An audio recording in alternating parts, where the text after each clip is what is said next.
কিছু লোক পাশে মন্দিরের পাশে দাঁড়ায় ছিল আর কিছু লোক সামনে আসছে। সবগুলো কিন্তু একসাথে আসে নাই, 3-4 জন হেরা সামনে কথাবার্তা বইলা কি করছে, জাগো টার্গেট আমার গলার চেন নিচে গা, আমার ছোট ভাইয়ের গলার চেন নিচে গা। আমার চেনটা হয়েছে 19 গ্রাম প্লাস সাথে রকেট ছিল, আমার ছোট ভাইয়ের চেনটা হয়েছে 27 গ্রাম সাথে রকেট ছিল প্লাস। ঠিক আছে, এগুলা নিয়ে চলে গেছে গা ওরা। তারপরে আমার এই বাকি যেই লোকগুলা পিছে ছিল ওগুলা আইসা আমাদের উপরে আক্রমণ করছে, আমার মাথা ফাড়াই দিছে, আমার ছোট ভাইয়েরও মারছে, আমার বাবাকেও মারছে, আমার যে শাশুড়ি আছেন ওনাকেও মারছে এখানে।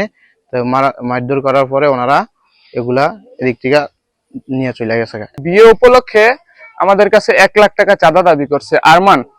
তো আরমান 1 লাখ টাকা চাঁদা দাবি করার পরে আমি ওকে না করছি। না করার পরে আমার বড় ভাই থেকে 30,000 টাকা আবার চাঁদা দাবি করছে। আমার বড় ভাই 3,000 টাকা দিছে ওদের খুশি হইয়া খাওয়ার জন্য। ওরা এই টাকাটা নিতে রাজি হয় নাই, পরবর্তীতে আবার আইসা ওই টাকা নিয়ে গেছে। তারপরে ওদের এই টাকা হয় নাই, ওরা আরো টাকার দাবি করছে, সেজন্য এই নিয়ে গ্যাঞ্জাম করছে। আমাদের বাড়িতে আইসা আমাদের হামলা করছে, আমাদের সোনার চেন নিয়ে গেছে 2টা, আমার ভাইয়ের মাথা ফাটাই ফেলছে।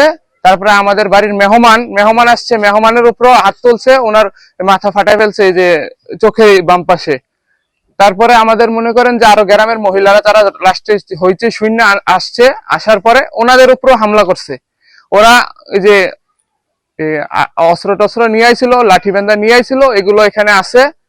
তারপরে স্যার এখানে মেইন হচ্ছে আরমান, আবির, জিশান, তারপরে মোহন নামে একটা ছেলে, ও সবগুলার লিড দিয়া নিয়ে আসছে কালকে। আমি মারপিট লাগাইতেছি, হরদা আমি দিছি শিক্ষুর আহেরে মাইরা লাইতেছে সবাই অজ্ঞান হরদা সবাই আইছি। আর মাইরা চেয়ারম্যান দিয়া মাথা মতো ফাড়াই মরিয়া এই আমার বাসুরে বেড়া ফালাই দিছে।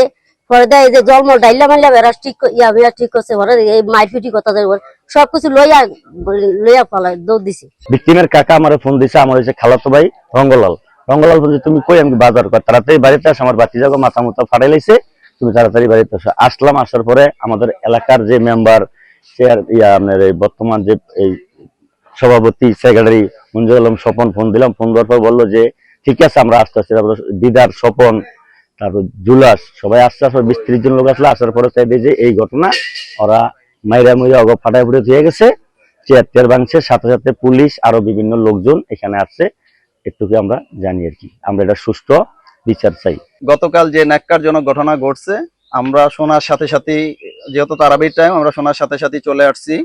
আসার পরে আমরা যে ঘটনা দেখছি, দেখার পরে সাথে সাথে আমরা থানায় জানাইছি। থানায় জানানোর পরে থানা স্টাফ আসছে, এলাকার গণ্যমান্য ব্যক্তিবর্গ, ওনাদেরকেও জানানো হয়েছে, ওনারাও আসছে, আইসা ওনারাও দেখছে যে ন্যাক্কারজনক ঘটনা ঘটছে।